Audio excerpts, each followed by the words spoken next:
Good afternoon, everyone. My name is Karina Obar. I'm the manager of the Homeownership Division at the Washington State Housing Finance Commission. And today I have the pleasure of introducing our speaker for this session. Erin Quinn is a director of HFA engagement at Freddie Mac, where she spearheads Freddie Mac's partnership, strategy, and engagement efforts with state and local housing finance agencies, as well as community development financial institutions nationwide. Erin serves as a primary resource for HFAs, CDFIs, their business partners, and internal and external stakeholders. And if you have questions for Erin, please feel free to use the chat and we will address those questions at the end of the session. I turn it over to you, Erin. Thanks so much, Karina. It's great to be here today. I want to thank you and the Washington State Housing Finance Commission and the conference planning team for inviting me to speak today.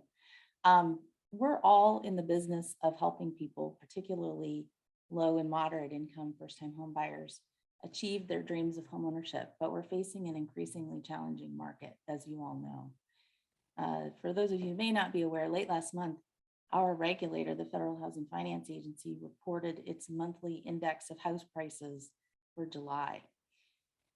And in that report, it showed an astounding increase of over 19% over the last 12 months. And that in the 17 months since the pandemic began, we've seen an increase of a little over 22.5%. That's the fastest increase since record keeping began, including in the run-up to the bubble in 2007, 2008. That's why I'm so pleased, once again, that Karina and the conference organizers included this topic in their agenda. Freddie Mac is, of course, committed to addressing housing affordability challenges because it's critical to our mission. So let's start out with a little bit of context.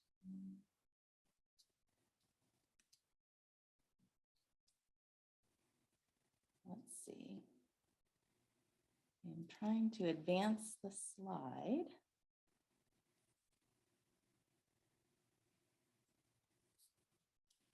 And apologies, it's freezing up on me here.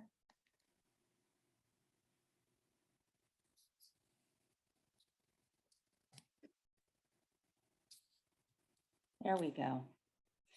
For those of you who may not be familiar with Freddie Mac, we were chartered by Congress in 1970.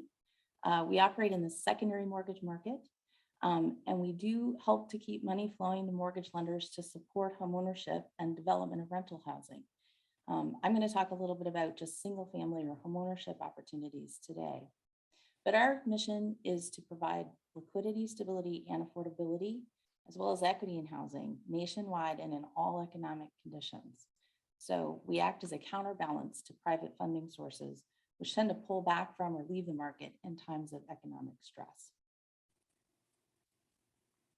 For those of you who may not be familiar with the secondary mortgage market, that means that we don't lend money directly to borrowers, but rather we buy loans from lenders who meet our requirements. We offer an array of financial products to fit different market needs. And when lenders sell us loans, they in turn can take the proceeds and make additional mortgage loans to additional qualified borrowers. We then pool those mortgages into securities, and then we sell the shares of securities to investors worldwide. And that in turn provides us additional proceeds to be able to buy more loans from lenders. We guarantee that investors in those securities will receive consistent returns on investments, and we take a fee for providing this guarantee. Borrowers then, of course, send their mortgage payments to loan servicers who may or may not be the originating lender of their mortgage loan. And then the servicer keeps a small servicing fee. The servicer then sends the payments to us, and then we send the funds to the investors. So that's essentially how that secondary mortgage market cycle works and has worked for decades. Our single family business supports responsible, sustainable homeownership for borrowers throughout the United States. Last year, even in the face of COVID, we helped nearly 3.8 million families purchase and refinance their homes, and first-time home buyers represented 46% of the new loan purchases. Over 94% of borrowers who fell behind on their payments due to COVID enrolled in our forbearance program. And notably, this percentage was even higher across minority populations. And so we're very happy that we were able to help them in a time of need. We continue to work with those borrowers as they exit forbearance in what continues to be a very challenging time. Let me talk a little bit about our specific affordable campaign, which we call All for Home. This is a way of looking and reimagining, if you will, affordable housing and affordable lending across the ecosystem in support of homeownership. So we focus on 4 key pillars under our All for Home vision. Insights, because in order to build a better tomorrow, it's really important to understand the current landscape, to gather industry feedback and perspectives, and to prompt possibilities for the future.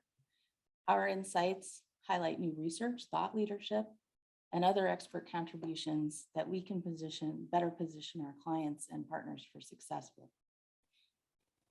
Education revolves around educating not only consumers and aspiring homebuyers, but also the entire ecosystem, all of those real estate professionals who are working directly with those consumers and aspiring first-time homebuyers. Whether it's about the importance of credit or demystifying the mortgage process or helping borrowers stay in their current homes in the face of financial adversity, we offer myriad education opportunities across the board. Mortgage products, the third pillar. Borrowers, of course, as you all know, have very unique needs, and they require innovative products and solutions and informed advisors to guide them to the best option. Our products provide opportunities for first-time homebuyers, diverse populations, and very low to moderate income borrowers, including factory-built housing, low down payment solutions, energy efficient properties, and down payment savings programs and renovation options. And then finally, the fourth pillar is business solutions, because it takes a broad set of solutions and people from across the housing ecosystem to solve for borrower and industry challenges and to make the dream of home simpler, faster, and more affordable. So let me share a few examples of what we mean by the insights that we're providing to our partners and the broader market in support of affordable and equitable lending. We look a lot at borrower demographics and opportunity sizing. We look at behaviors and trends among different market segments, including like Latinx, African American, Asian, and millennial home buyers and consumers. We look at the time it takes a borrower to save for a down payment in different markets. How much do they need? And then once again, how long does it take to save for that down payment? We look at available affordable housing stock and analytics so that we can better target underserved areas more effectively and efficiently. And another example is looking at the growth of single person households, which in turn creates even more demand for smaller and more affordable homes. Some of the other research we've been doing is in support of our duty to serve charge. For those of you who are unfamiliar with duty to serve focuses on 3 specific market segments: manufactured housing, rural housing, and affordable housing preservation. And as part of our commitment to moving the dial on duty to serve, we've conducted important research in each of these market segments. I want to make everybody aware that we'll be hosting our 3rd annual Rural Research Symposium, virtually, of course, November 8th and 9th. That forum was created as a first of its kind for thought leaders in rural housing from across academia, lending, housing advocacy organizations, government, think tanks, and other research organizations. We'll be sharing insights and ideas on housing challenges and potential solutions to help shape the future of housing finance in rural markets. Manufactured housing is another area in which we've conducted a significant amount of research, particularly pertaining to consumer buying behaviors and influences on borrowers. And then finally, an example of research we've done under the Affordable Housing Preservation flag is the impact of energy efficient features on home value and loan performance.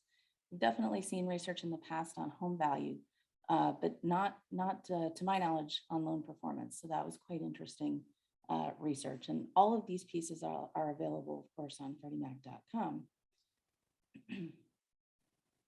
We'll talk a little bit also about a new equitable housing resource that we unveiled earlier this year. It also includes research and analytics pertaining to equitable housing. A couple of examples to share with you include a recent Freddie Mac research piece about the role of credit attributes in explaining the homeownership gap between whites and minorities since the financial crisis. Definitely provides some thought-provoking insights into how we might better assist aspiring homeowners of color.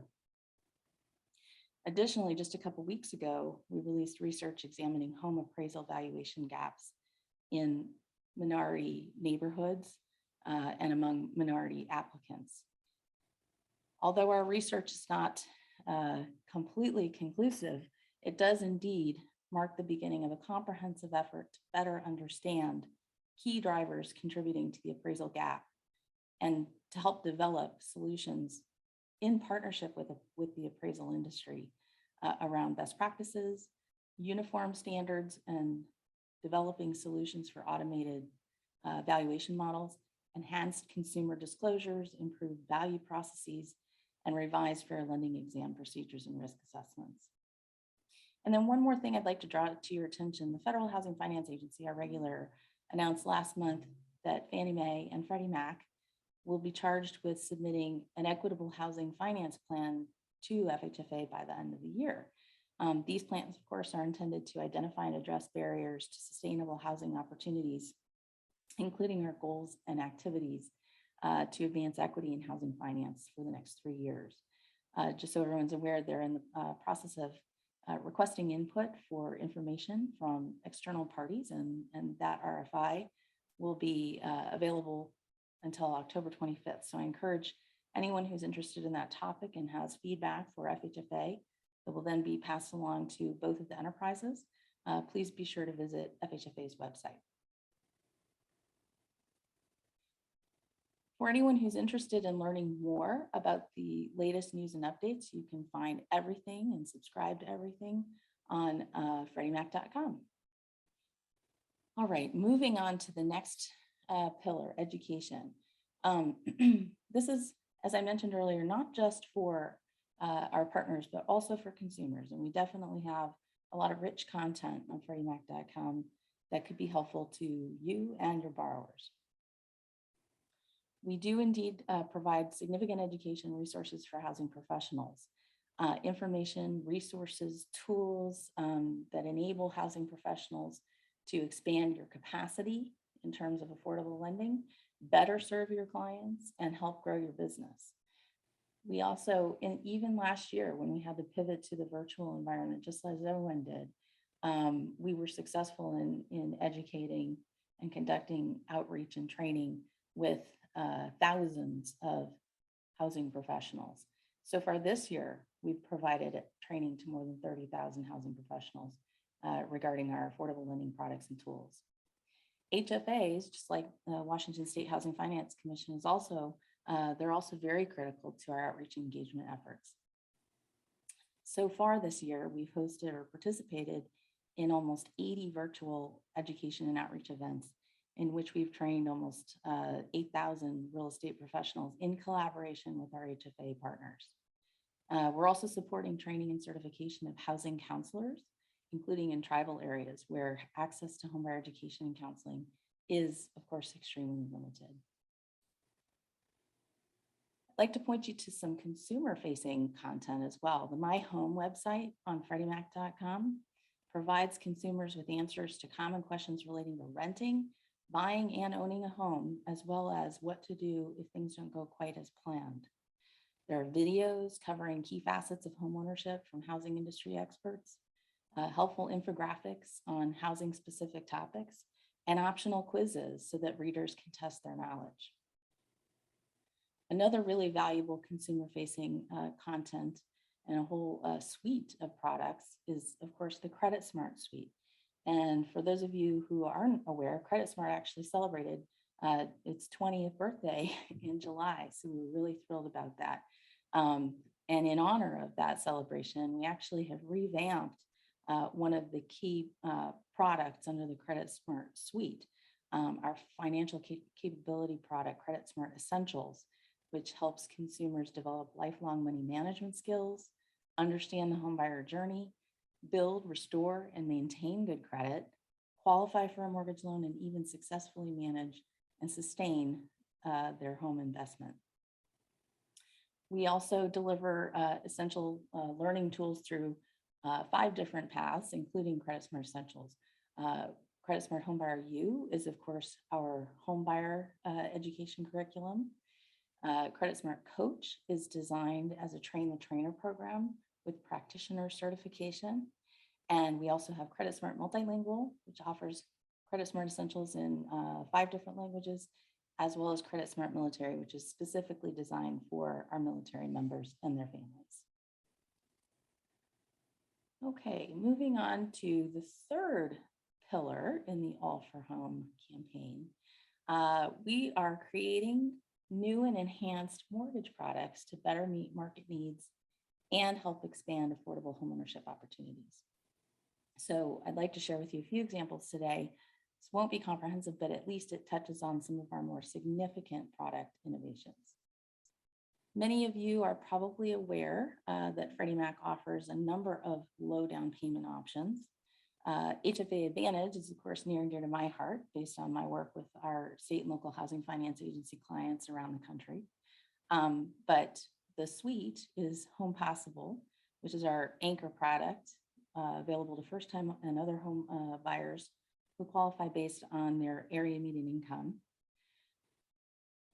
They are offered an opportunity to have a down payment as low as 3%, flexible down payment and closing cost funding options, of course.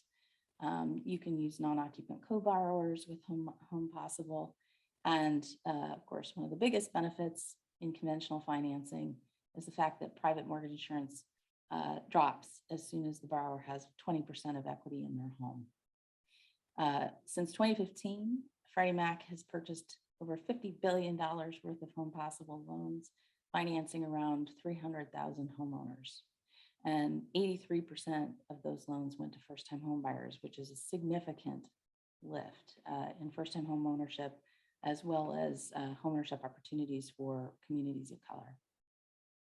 Our Home One product allows people to buy their first homes with as little as 3% down. There is no income restriction on Home One, but all borrowers must occupy the property. They must be first-time home buyers. And of course, we have fixed rate terms only available under that offering. And then finally, circling back to HFA Advantage, it is based on the Home Possible underwriting guidelines, single unit primary residence. It's available exclusively to state and local housing finance agencies and their participating lenders. We do allow them to go up to state housing finance agency or local housing finance agencies' income limits. And we offer charter level mortgage insurance coverage for borrowers earning 80% of the area median income or less. A few different mortgage products and flexibilities that have come onto the market in the last few years, once again, to address some of those most challenging borrower needs, include our Choice Renovation offering and Choice Reno Express, which allow financing of renovations as part of the home purchase or refinance with a single close. The Choice Renovation offering finances costs of renovation up to 75% of the as completed value of the property. So it supports a broad range of renovations and a greater amount of financing, including repairs or to help prevent damage from natural disasters. So disaster resiliency, as we all know, is becoming an increasingly powerful need in many, many markets. Lenders may deliver Choice Renovation loans to Freddie Mac before the renovation activity is complete. And under Choice Renovation, there is a recourse requirement. Under Choice Reno Express, there is not. Choice Reno Express is an expansion of our Choice Renovation offering that allows home buyers or homeowners to include renovation costs in the mortgage financing to assist in addressing aging properties or increasing demand for aging in place housing solutions. So it enables lenders to sell that mortgage once again to Freddie Mac prior to completion. It can be combined with our low down payment offerings, including HFA Advantage. It is for smaller scale renovations, so up to 10% of the as completed value of the home.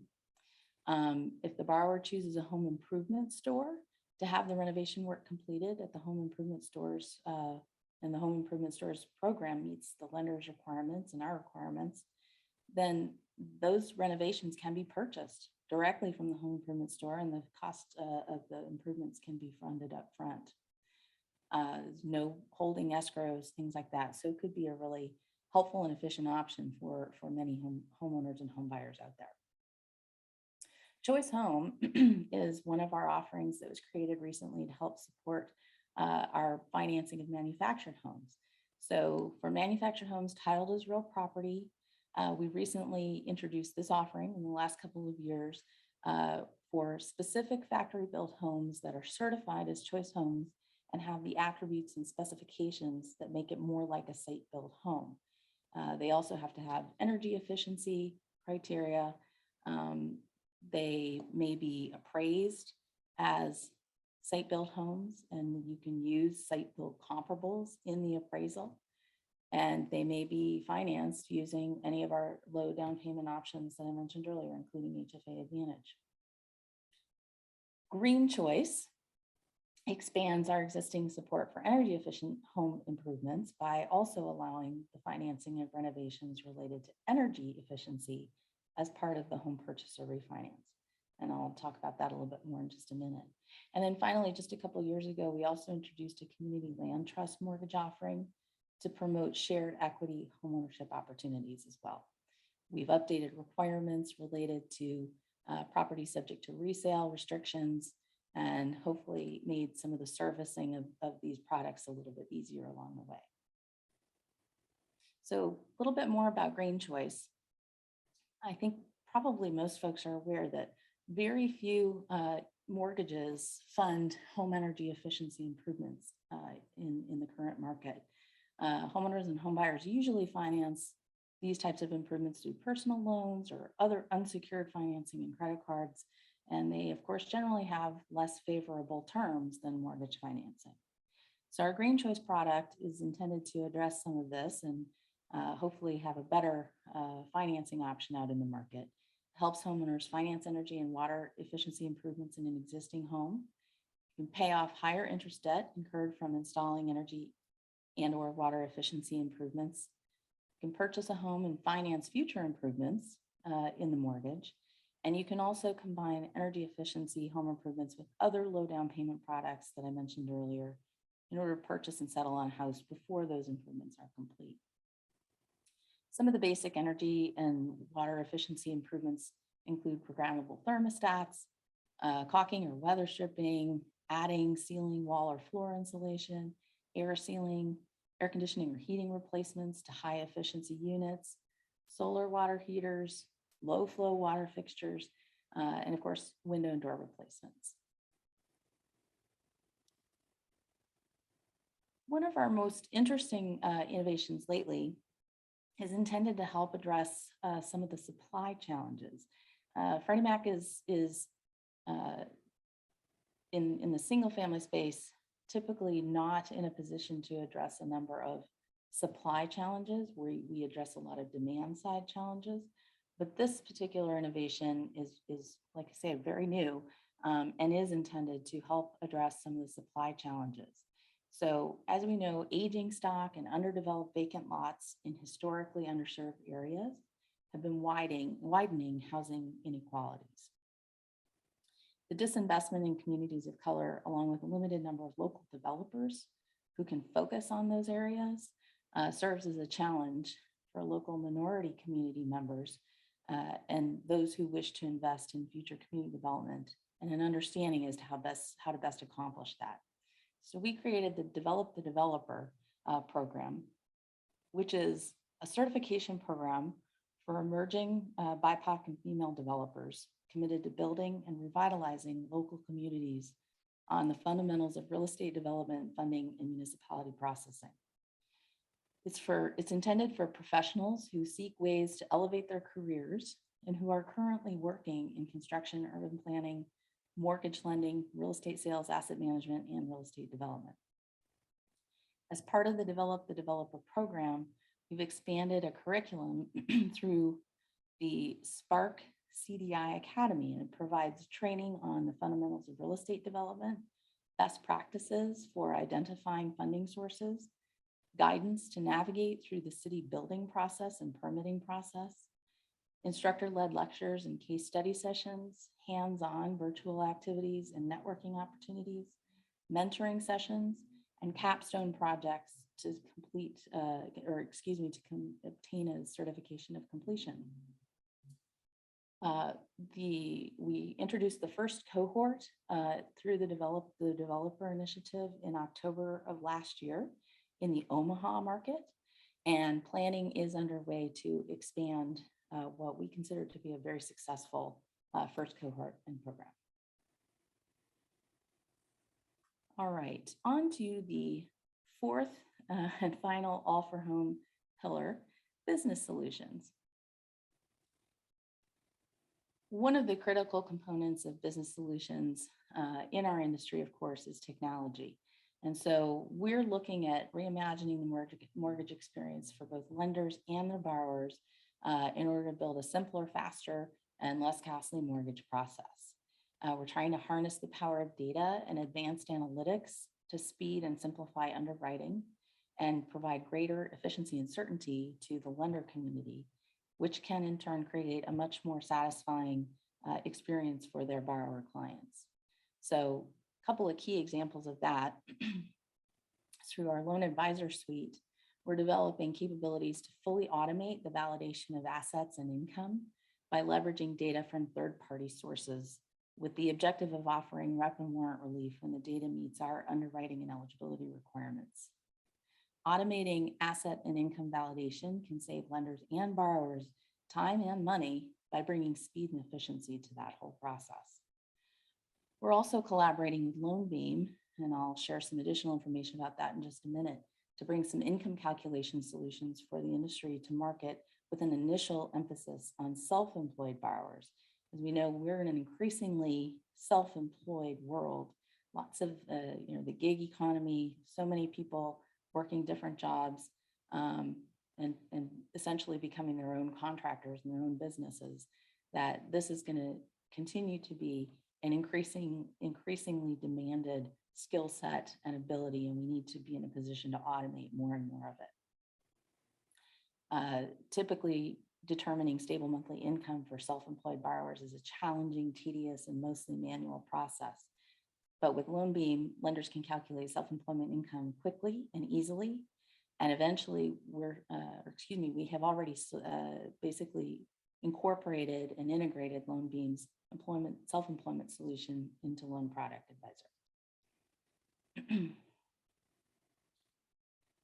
Lenders collect and evaluate long and complicated tax returns typically and enter data, typically manually, into highly customized spreadsheets. That's typically how they calculate self-employed income. But our solution automates the capture of the tax data in a digital form with a really high degree of accuracy, and it standardizes the income calculations, reducing time and expense while increasing accuracy and quality. LoanBeam allows lenders to calculate self-employed income quickly and easily, helping them lend to more self-employed borrowers and opening up an expanding market. For additional information on Loan Advisor and some other technology solutions, I do encourage you to sign up for Loan Advisor updates, once again, on FreddieMac.com. And for those lenders in the audience who are Freddie Mac clients, be sure to talk to your Freddie Mac representatives if you haven't done so already.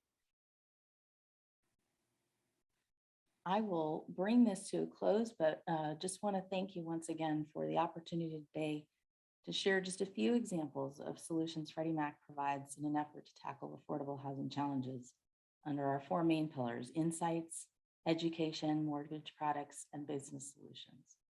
We always welcome your feedback you're the closest to your clients and share a strong interest in ensuring that they become and remain successful homeowners. So thanks once again for your time and attention today, and I'll be happy to take any questions you may have. Karina, back to you. Thank you, Erin. We do have a question in the chat, so I will read it and maybe you can expand on that. It says, is Freddie Mac also allowing rent payments to be included when underwriting a first-time home buyer, like how Fannie Mae is allowing that piece? Freddie Mac is definitely looking at that solution. We have not yet incorporated that into Loan Product Advisor at this time, but we're definitely looking at that and other solutions that will also take a broader view on credit capability and financial capability of aspiring home buyers. Great. Also, I know you've covered a lot of information in this session, talked about a lot of different pieces that Freddie Mac is doing. I was wondering, just for the audiences, could you expand a little bit more on the duty to serve as far as manufactured housing? I don't know if you can speak specifically to Washington State, but maybe nationwide, what Freddie Mac is doing with manufactured housing as well as rural housing. Sure.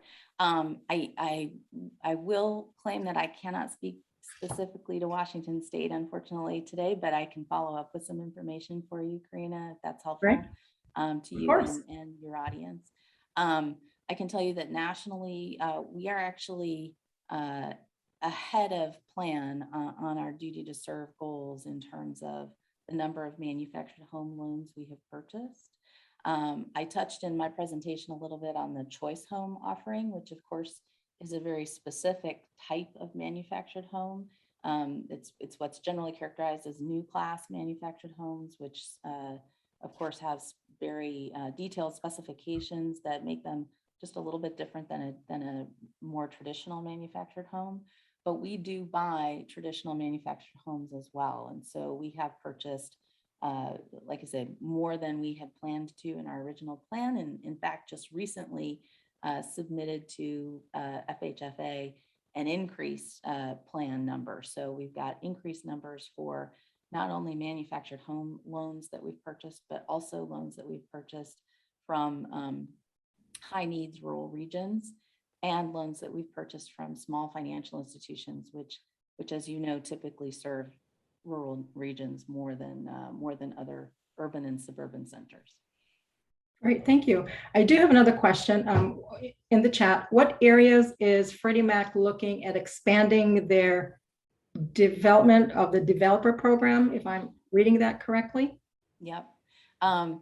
We have looked at a few different areas, one of which I believe is Milwaukee, Wisconsin. Another one is in the southern part of the country, but I know that that's still under consideration, and certainly is dependent on a number of the different partners that we can work with in each of those areas. But it really was a successful first year pilot, and so we would love to expand it as quickly as possible and in as many cities as possible, because as we all know, the supply challenge is huge, and it's pervasive. It's everywhere at this point. So we want to make sure that we're expanding the reach of capable developers, and especially those who are women and people of color who typically may not have gravitated to the real estate development field in the past. Great. Also, I was wondering if you can expand a little bit more on the educational piece that you talked about with the tribal, what Freddie Mac is doing in that piece. Sure, absolutely. Yeah, for those of you who may be familiar with the OESTA, which is a CDFI, I know we do a number of partnership efforts with OESTA, including helping educate housing counseling agencies that are part of the OESTA collaborative. We also have engaged with OESTA to provide some financial education directly to tribal members, including young people who may not be as engaged in financial capability. So developing a specific curriculum targeted to younger tribal members.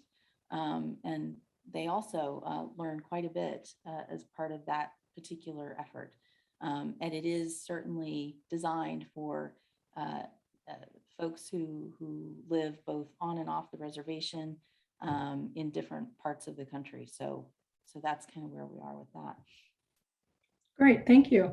And then also on the equitable housing piece, as far as the research role in terms of credit attributes to bridge that gap, is that a research that Freddie Mac can share, or is it available on their website? Absolutely, it is available on our website.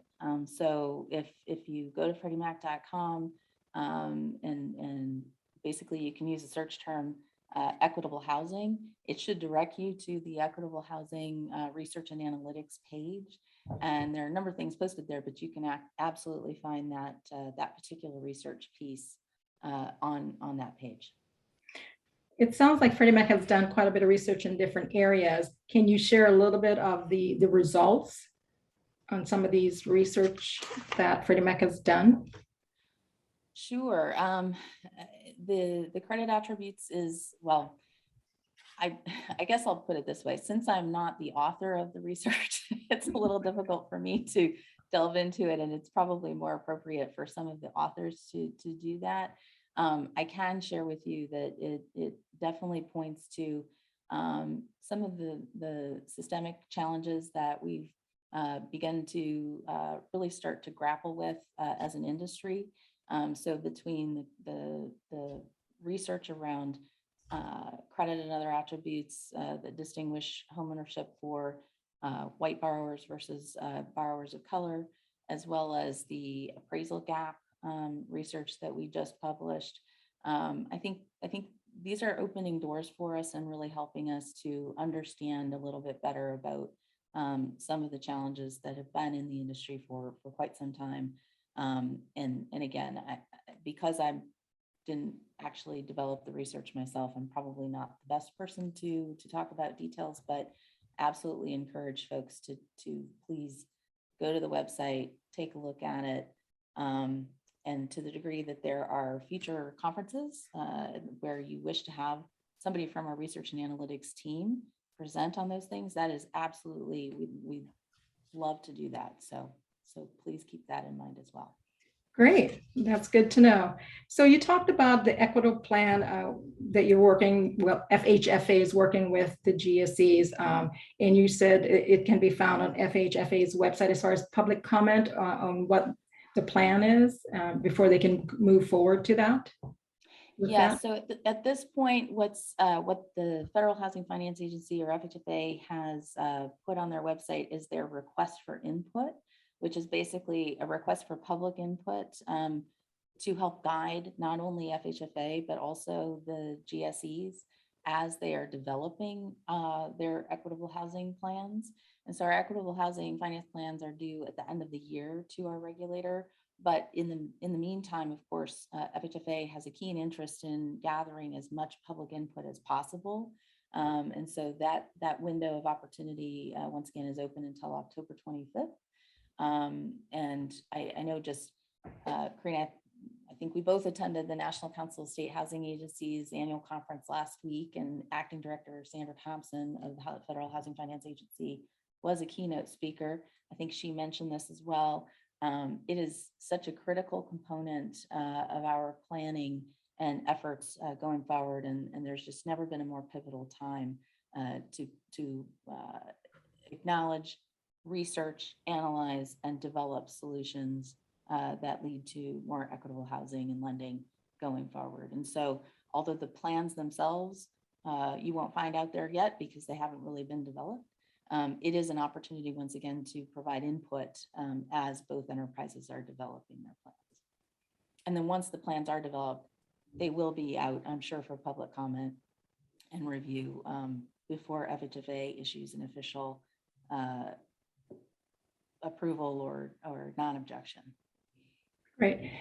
Do we know if there's some sort of a deadline?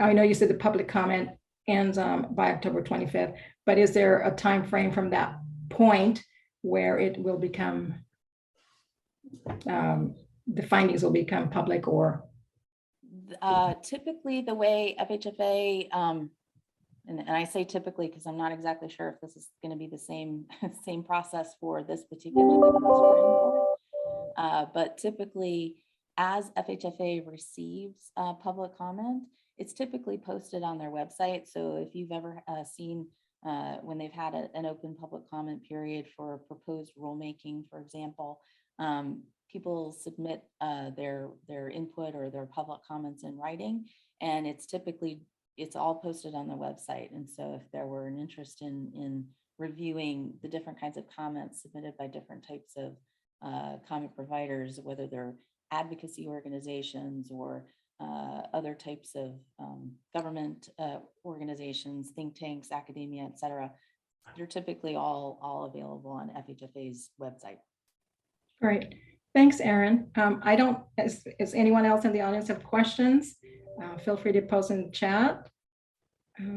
I don't have any more questions, but Okay. I want to thank you, Erin, Thank for you. presenting all that information. I appreciate it. And hopefully you enjoy the rest of the conference. Thank you so Thank you. much. I enjoyed the opportunity and look forward. Maybe next year I'll get an invitation and we'll actually get to convene in person. That would be wonderful. Yeah, we'll definitely look forward to that as well.